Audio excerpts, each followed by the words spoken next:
Imagine a ride straight into the cosmos. No rocket engines, no thunderous launch, just a quiet elevator ascending into the stars.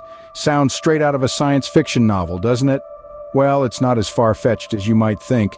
This concept of a space elevator has been a tantalizing feature of popular culture and a recurring theme in our sci-fi narratives. An elevator that effortlessly carries us from the Earth's surface straight into the vast expanse of space.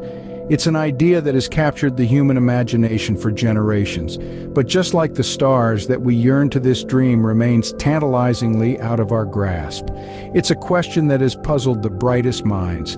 Why can't we just build a space elevator? As we embark on this journey, let's try to unravel this cosmic mystery together. The dream of a space elevator isn't new. It's been around since the late 19th century, believe it or not. The concept of a celestial lift to the stars has been floating in the minds of the human race for longer than you might think. The idea was first proposed by a Russian scientist, Konstantin Tsiolkovsky, who was inspired by the Eiffel Tower. He proposed a towering structure that would reach into the heavens and provide an easy path to the stars. As we ventured into the 20th century, the idea took root in the realms of science fiction, with authors like Arthur C. Clarke bringing the concept to life in his novel, The Fountains of Paradise. Clarke's vision of a space elevator was a monumental structure, a bridge between Earth and space that could transport us beyond the confines of our planet without the need for rocket propulsion. Throughout the decades, the idea of a space elevator has evolved, adapting to the times and the technological advancements of each era. In the 1970s, the concept of a tethered satellite system was proposed. This would involve a satellite in geostationary orbit connected to a base station on Earth by a long, strong cable. The turn of the 21st century brought with it an interest in nanotechnology and the discovery of carbon nanotubes. These incredible materials, stronger than steel and lighter than air, sparked new hope for the feasibility of a space elevator. Scientists and dreamers alike began to envision a cable made of carbon nanotubes stretching from Earth to a counterweight in space, providing a direct route to the cosmos. Despite the progression of the idea and the advancements in technology, the dream of a space elevator remains just that, a dream. While we've come a long way from Tsiolkovsky's initial concept, and despite our leaps in technology and understanding, we are yet to see a space elevator. Why is that? Let's delve deeper into this cosmic enigma and uncover the challenges that keep this dream grounded. Perhaps the first hurdle in our path is one we're all intimately familiar with: gravity. This force, this invisible tether that keeps our feet firmly planted on the ground, is a constant presence in our lives. But when it comes to building a space elevator, gravity is not just a friendly companion, it's a formidable challenger. Gravity is the force that pulls two bodies together. The heavier the body, the stronger the pull. In the case of our planet, the Earth's massive size creates a pull strong enough to keep everything, including us, grounded. Now imagine trying to build an elevator that defies this force, one that extends from the Earth's surface into the vast expanse of space. The challenge becomes clear. This is not like constructing a skyscraper where the foundation bears the weight of the structure. A space elevator would have to withstand the constant pull of gravity along its entire length, a pull that would increase exponentially with its height. The force exerted on the lower sections would be immense, potentially causing them to buckle under the strain. So the materials used would need to be incredibly light, yet unimaginably strong. They would need to resist the relentless pull of gravity without adding to the total weight of the structure. This is no small feat.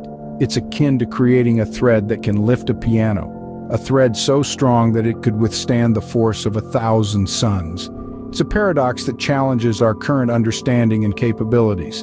But let's say, for the sake of argument, that we could overcome this hurdle. Let's say we found a material so extraordinary that it could withstand the pull of gravity. That's one giant leap for our space elevator, right? Well, not quite. Gravity isn't the only force at play here. There's another equally formidable opponent. This adversary is as elusive as gravity is omnipresent. It's a force that we can't see or feel, but its effects are far-reaching. And it's this force that will take us further into the mystery of why we can't build a space elevator. So buckle up, the ride is about to get even more exciting. We've built skyscrapers that kiss the clouds, bridges that span vast rivers, but a space elevator?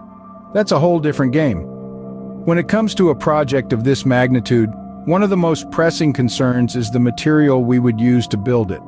It's not just about finding something strong enough, but also lightweight and flexible enough to withstand the immense forces and harsh conditions of space travel. Current materials like steel or even carbon fibers fall short of the task. Steel, while strong and relatively cheap, is far too heavy. Carbon fibers, on the other hand, are lightweight and strong, but not nearly strong enough for a space elevator. Now imagine a cable stretching over 22,000 miles into space.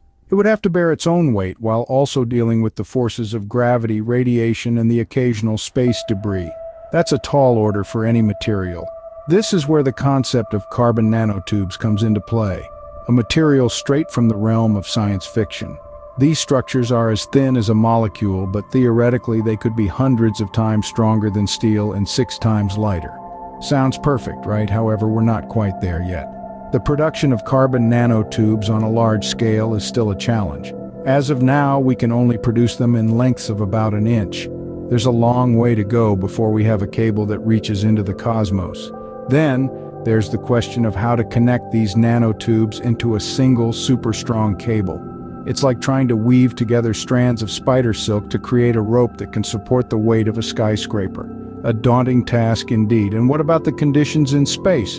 The material would need to withstand extreme temperatures, radiation, and the abrasive forces of space dust, not to mention the potential for collisions with satellites or space debris.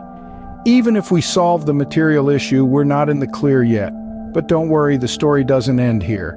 There's always another twist in the tale of the space elevator. Space isn't just a vast expanse of nothingness, it's teeming with satellites, debris, and other obstacles. Imagine, if you will, a cosmic highway bustling with traffic. The sky above us is a frenzied freeway of satellites, discarded rocket bodies, and countless fragments of celestial rubble. This is the reality of our orbiting neighborhood, and it poses a significant hurdle to the construction of a space elevator. The sheer of space debris is staggering. We're talking about an estimated 500,000 pieces of debris larger than a marble, and tens of millions of particles smaller than that, all whizzing around the Earth at speeds of up to 17,500 miles per hour. That's fast enough to do some serious damage, especially to a structure as delicate as a space elevator. The International Space Station, for instance, has had to perform numerous debris avoidance maneuvers to dodge these cosmic bullets. Building a space elevator, a structure extending thousands of kilometers into space, would be like painting a bullseye on Earth's surface, attracting every piece of debris in low Earth orbit. Remember, in space, even a tiny fleck of paint can cause catastrophic damage. In 1983, a speck of paint chipped a space shuttle window. Now think about what a rogue satellite or a spent rocket stage could do to our space elevator. And not just about the space junk, our elevator would also have to dodge a swarm of operational satellites. From weather monitoring and GPS to telecommunications and spy satellites, our sky is a cosmic ballet of orbiting technology, each satellite following its own meticulously planned path. To construct a space elevator, we'd need to choreograph our building efforts around this crowded dance, ensuring our structure doesn't cross paths with these satellites, which is no small feat. So we've got gravity, materials, and space debris to contend with, but there's one more piece to this puzzle. Building a space elevator isn't just a technological challenge, it's an economic one too. When we dive into the financial aspect of this ambitious project, the numbers might give even the most optimistic space enthusiasts a moment's pause. The projected cost of constructing a space elevator is frankly astronomical. Estimates vary, but most fall within a range from a staggering $10 billion to an eye-watering $1 trillion. Yes, you heard it right, $1 trillion. That's a 1 followed by 12 zeros. A budget that could fund countless scientific research projects or address numerous global issues. The primary cost drivers for this venture, the development and manufacture of the materials required. We'd need millions of tons of carbon nanotubes or other super strong lightweight materials, and let's not forget the cost of launching and maintaining the elevator itself. Here's a thought to ponder. If we were to stack up every single US dollar bill, it would take more than 14 million stacks to reach the moon. Now imagine using those resources to build a single infrastructure project. But let's consider the flip side. The economic benefits could be equally colossal. A space elevator could drastically slash the cost of sending payloads into space, making space travel and exploration more accessible and economically viable. It could ignite a new era of space-based industries, potentially creating millions of jobs and generating unprecedented economic growth. So the question becomes, is it worth it? Is the potential payoff enough to justify such an exorbitant initial investment? It's a question that governments, private corporations, and individuals across the globe grapple with. The answer isn't clear-cut and depends largely on our collective appetite for risk and visionary thinking.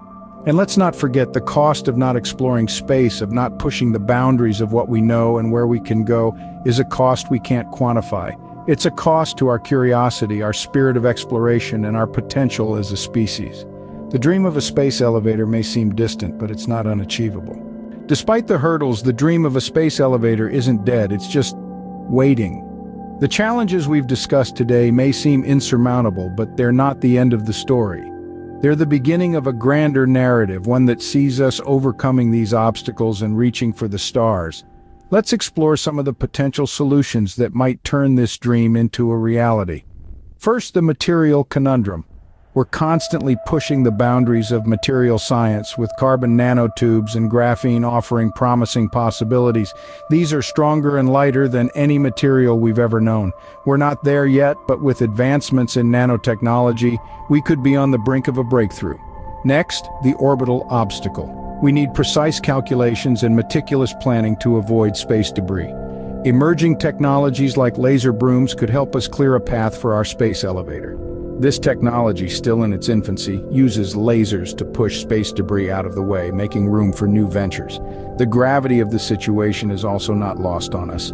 But remember, every problem is an opportunity in disguise. The gravity well that currently binds us could be harnessed to power the elevator. Energy recovery systems like regenerative braking in electric cars could turn the descent of elevator cars into a power source. As for the costly endeavor, the economics of space travel are changing rapidly. The commercialization of space has led to a dramatic reduction in launch costs. If the trend continues, the financial equation could change in favor of a space elevator. The dream of a space elevator is a testament to human ingenuity and our relentless pursuit of the unknown. We are explorers, innovators, dreamers. We look at the stars and see not just a distant light, but a destination, a new frontier to conquer. The dream of a space elevator persists. Maybe one day we'll take that quiet ride into the cosmos. Until then, we'll keep dreaming, keep exploring, and keep reaching for the stars.